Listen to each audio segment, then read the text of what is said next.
Hi hello ಎಲ್ರಿಗೂ ನಮಸ್ಕಾರ. Welcome back to my channel. ಇವತ್ತಿನ ವಿಡಿಯೋದಲ್ಲಿ ಕರಾವಳಿ ಸ್ಟೈಲಲ್ಲಿ ಒಣ ಮೀನಿನ ಸಾರನ್ನು ಯಾವ ರೀತಿ ಮಾಡೋದು ಅಂತ ತೋರಿಸ್ತಾ ಇದ್ದೀನಿ. ಒಣ ಮೀನಿನ ಸಾರು ಮಾಡೋದಕ್ಕೆ ನಾನಿಲ್ಲಿ 1 ಕಪ್ ಆಗುವಷ್ಟು ಡ್ರೈ ಸಿಲ್ವರ್ ಫಿಶನ್ನು ತೊಗೊಂಡಿದ್ದೀನಿ. ಬೆಳ್ಮೀನು ಅಥವಾ ಜಗ್ಗಿನ ಮೀನು ಅಂತ ಹೇಳ್ತಾರೆ. ಚಿಕ್ಕ ಚಿಕ್ಕ ಮೀನುಗಳಿದು. ಮೊದಲಿಗೆ ಇದನ್ನು ಕ್ಲೀನ್ ಮಾಡ್ಕೊಳ್ಳೋಣ. ಚಿಕ್ಕ ಸೈಜ್ನ ಮೀನಾಗಿರೋದ್ರಿಂದ ಕಟ್ ಮಾಡ್ಕೊಳ್ಳೋದೇನು ಬೇಡ. ಈಸಿಯಾಗಿ ತಲೆನ ರಿಮೂವ್ ಮಾಡ್ಕೊಳ್ಬೇಕು. ಕೈಯಿಂದನೇ ರಿಮೂವ್ ಮಾಡ್ಕೊಳ್ಳಿ. ಎಲ್ಲ ಮೀನಿಂದೂ ತಲೆನ ರಿಮೂವ್ ಮಾಡಿಬಿಟ್ಟು ನೀರಿಗೆ ಹಾಕ್ಕೊಳ್ತಾ ಇದ್ದೀನಿ. ನೀರಿಗೆ ಹಾಕೋಬಿಟ್ಟು ಚೆನ್ನಾಗಿ ತೊಳ್ಕೊಳ್ಬೇಕು. 3 ರಿಂದ 4 ಸಲ ಆದ್ರೂ ಚೆನ್ನಾಗಿ ತೊಳ್ಕೊಳ್ಬೇಕು. ಚೆನ್ನಾಗಿ ತೊಳೆದಾದ ನಂತರ ಒಂದು ಅರ್ಧ ಗಂಟೆಗಳ ಕಾಲ ನೆನೆಸ್ಕೊಳ್ಳೋಣ. ಇದನ್ನು ಮೀನನ್ನು ಸಾರಿಗೆ ಹಾಕೋದಕ್ಕಿಂತ ಮುಂಚೆ ಸ್ವಲ್ಪ ಹೊತ್ತು ನೆನೆಸಿದ್ರೆ ಸಾಫ್ಟಾಗಿ ಚೆನ್ನಾಗಿ ಬರುತ್ತೆ. ಇದು ಚೆನ್ನಾಗಿ ನೆನೆಯಲಿ. ಇದು ನೆನೆಯುವಷ್ಟರಲ್ಲಿ ನಾವು ಮಸಾಲೆ ರೆಡಿ ಮಾಡ್ಕೊಳ್ಳೋಣ. ಮೊದಲಿಗೆ ಮಸಾಲೆ ಹುರ್ಕೊಳ್ಬೇಕು. ಒಂದು ಫ್ರೈಂಗ್ ಪ್ಯಾನ್ಗೆ 8 ರಿಂದ 10 ಬ್ಯಾಡಗಿ ಮೆಣಸಿನಕಾಯಿಗಳನ್ನು ಸೇರಿಸ್ಬಿಟ್ಟು ಚೆನ್ನಾಗಿ ರೋಸ್ಟ್ ಮಾಡ್ಕೊಳ್ಳಿ. ಮೀಡಿಯಂ ಫ್ಲೇಮಲ್ಲಿ 3 ರಿಂದ 4 ನಿಮಿಷಗಳ ಕಾಲ ಚೆನ್ನಾಗಿ ಹುರ್ಕೊಳ್ಬೇಕಾಗುತ್ತೆ. ಮೆಣಸಿನಕಾಯಿ ಚೆನ್ನಾಗಿ ಹುರಿದಾದ ನಂತರ ಅದೇ ಪಾತ್ರೆಗೆ 1.5 ಚಮಚ ಆಗುವಷ್ಟು ಧನಿಯಾ ಕಾಳನ್ನು ಸೇರಿಸ್ಕೊಳ್ಬೇಕು. 3/4 ಚಮಚ ಆಗುವಷ್ಟು ಕಾಳು ಮೆಣಸನ್ನು ಸೇರಿಸ್ಕೊಳ್ಳಿ. 1/4 ಚಮಚ ಆಗುವಷ್ಟು ಜೀರಿಗೆ ಮತ್ತು 2 ರಿಂದ 3 ಚಿಟಿಕೆ ಆಗುವಷ್ಟು ಮೆಂತೆ ಕಾಳನ್ನು ಸೇರಿಸ್ಕೊಳ್ಬೇಕು. ಹಾಗೆಯೇ 1 ಚಿಟಿಕೆ ಆಗುವಷ್ಟು ಓಂ ಕಾಳನ್ನು ಸೇರಿಸ್ಕೊಳ್ಬೇಕು. ಕ್ಯಾರಮ್ ಸೀಡ್ಸ್ನ. ಒಣ ಮೀನಿನ ಸಾರಿಗೆ ಓಂ ಕಾಳು ಸೇರಿಸಿದ್ರೆ ಫ್ಲೇವರ್ ಚೆನ್ನಾಗಿ ಬರುತ್ತೆ. ಇವಾಗ ಇದನ್ನು ಕೂಡ ಮೀಡಿಯಂ ಫ್ಲೇಮಲ್ಲಿ 2 ನಿಮಿಷಗಳ ಕಾಲ ಚೆನ್ನಾಗಿ ರೋಸ್ಟ್ ಮಾಡ್ಕೊಳ್ಬೇಕು. ಎಣ್ಣೆ ಸೇರಿಸೋದು ಬೇಡ. ಡ್ರೈ ಆಗಿಯೇ 2 ನಿಮಿಷಗಳ ಕಾಲ ರೋಸ್ಟ್ ಮಾಡ್ಕೊಳ್ಳಿ. ಮಸಾಲೆ ಐಟಮ್ಸ್ ಎಲ್ಲ ಚೆನ್ನಾಗಿ ರೋಸ್ಟ್ ಆಗಿ ಪೂರ್ತಿಯಾಗಿ ತಣದ ನಂತರ ಇದನ್ನ ರುಬ್ಕೊಳ್ಬೇಕು.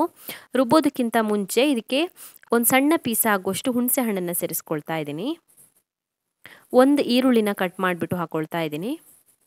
3 ರಿಂದ 4 ಎಸಲಾಗುವಷ್ಟು ಬೆಳ್ಳುಳ್ಳಿನ ಸೇರಿಸ್ಕೊಳ್ಬೇಕು. ಹಾಗೆಯೇ 1/4 ಚಮಚ ಆಗುವಷ್ಟು ಅರಿಶಿನ ಪುಡಿನ ಸೇರಿಸ್ಕೊಳ್ಬೇಕು. ಅರ್ಧ ತೆಂಗಿನಕಾಯಿನ ತುರಿದ್ಬಿಟ್ಟು ಅದರ ತುರಿನ ಸೇರಿಸ್ಕೊಳ್ತಾ ಇದ್ದೀನಿ. ಅಂದಾಜು 1 ಕಪ್ ಆಗುವಷ್ಟು ಇರ್ಬೋದು. ಅರ್ಧ ತೆಂಗಿನಕಾಯಿನ ಸೇರಿಸ್ಕೊಂಡಿದ್ದೀನಿ. ಇವಾಗ ಇದಕ್ಕೆ ಎಷ್ಟು ನೀರು ಬೇಕೋ ಅಷ್ಟು ನೀರನ್ನು ಸೇರಿಸ್ಬಿಟ್ಟು ನೈಸಾಗಿ ರುಬ್ಕೊಳ್ಬೇಕು. ಎಷ್ಟು ನೈಸ್ ಆಗುತ್ತೋ ಅಷ್ಟು ನೈಸಾಗಿ ರುಬ್ಕೊಳ್ಳಿ. ಮಸಾಲೆನ ರುಬ್ಬಿ ಒಂದು ಪಾತ್ರೆಗೆ ಟ್ರಾನ್ಸ್ಫರ್ ಮಾಡ್ಕೊಂಡಿದ್ದೀನಿ. ಇವಾಗ ಇದಕ್ಕೆ 1 ಟೊಮ್ಯಾಟೊನ ಕಟ್ ಮಾಡಿಬಿಟ್ಟು ಸೇರಿಸ್ಕೊಳ್ಬೇಕು. ಒಣ ಮೀನಿನ ಸಾರಿಗೆ ಟೊಮ್ಯಾಟೊ ಸೇರಿಸೋದ್ರಿಂದ ರುಚಿ ಚೆನ್ನಾಗಿ ಬರುತ್ತೆ. ಹಾಗೆಯೇ ಅದಕ್ಕೆ ತಕ್ಕ ಹಾಗೆ ನೀರನ್ನು ಸೇರಿಸ್ಬಿಟ್ಟು ಚೆನ್ನಾಗಿ ಮಿಕ್ಸ್ ಮಾಡ್ಕೊಳ್ಳಿ. 2 ರಿಂದ 3 ಲೋಟ ಆಗೋಷ್ಟು ನೀರು ಬೇಕಾಗ್ಬೋದು.